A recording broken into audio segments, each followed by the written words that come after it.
Hello and welcome to the Hypnosis Academy. Today I'm going to be talking about a certain kind of therapy which is extremely intense, and it's not really my thing, although I certainly use something like that in what I do. I'll explain all about it. It's called deep pain. I'll tell you all about it on the other side.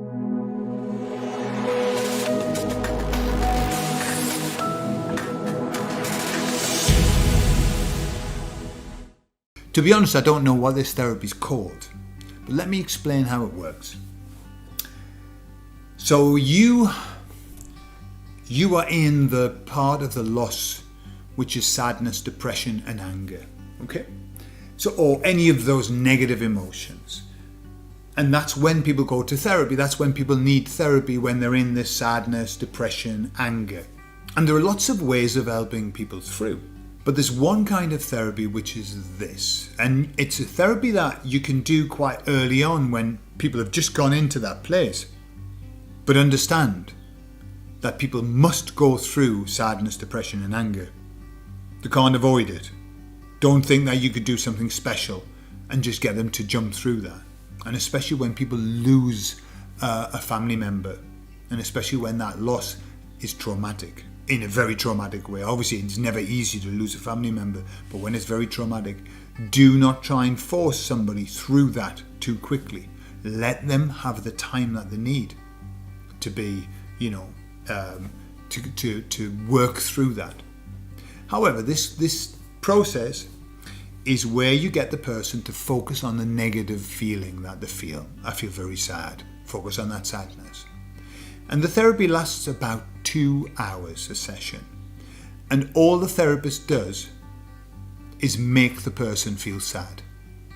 What does it feel like to be sad? Feel that sadness.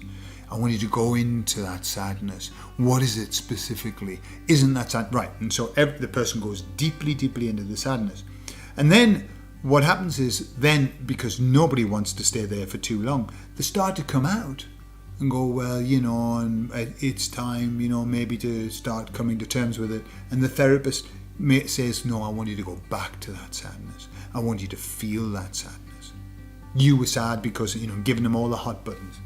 And this goes on and on. So I was privy to a session. I listened to an audio session of the sadness technique, And to be honest, it was excruciating to listen to. God only knows what it was like to experience it, but it was excruciating. What's the idea?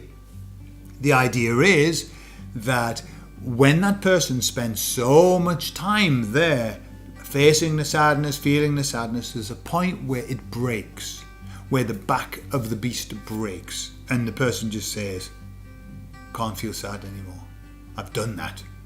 And really all they do is they move through that sadness into acceptance. And it's a very, very tough process, not only for the client, but also for the therapist. I listened to that because I love putting new tools in my kit. And I thought, nah, I'm not going to do that. I'm not going to do that as a process. However, what I'm aware of is that the processes that we use, the processes that I teach and use in my therapy, have a very small amount of that, because you must experience the emotion. The people who don't heal are the ones who can't go to the emotion, who won't face it. And so my job as a therapist is to make them feel the emotion. That's why I say tears equal change. When somebody's very emotional, I know that there's change happening. And so in hypnosis, we'll build up these negative feelings and get them to follow them back to the root. We build them up and build them up on purpose. And I've seen people very, very uncomfortable, exceedingly uncomfortable, as they're feeling these feelings. However, it's very short-lived. And then in a short space of time, the person is kind of getting new ideas, new ways to look at stuff. And so what we do with the process that I use is we give them a reframe. We reframe what the experience was. And so we help to clear up the emotion quite quickly, rather than, I think if I understood it right, some, people would be having maybe 3 or 4 sessions of this, of like just sitting in dire, deep, horrible feelings. But it's very successful therapy. But it's not the only very successful therapy. And this is the important thing. I think the message that I want to give is there are lots of ways of doing and achieving the same thing.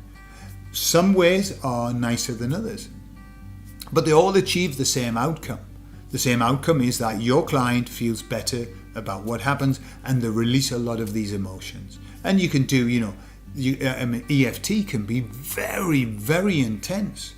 Most of my clients, when I'm just doing EFT, but getting them to say things and getting them to express these feelings, most of them are crying. With Havening, where people are doing what I call the shit download, where they're just letting it out, most people are crying. So don't think that, I'll not do that because I want happiness and light in my therapies. No. You've got to go through that. That's the whole, it's the rite of passage. It's the hero's journey. You've got to fight the monster. You've got to face the monster. But some of them, that battle with the monster, 2 hours, and then you go back the next week and do another 2 hours. It's a bit heavy, isn't it? So let's keep it light, but, get there, experience it, open it up, and then get the hell out. Okay? I hope that helps. I love you all, and I'll see you all soon.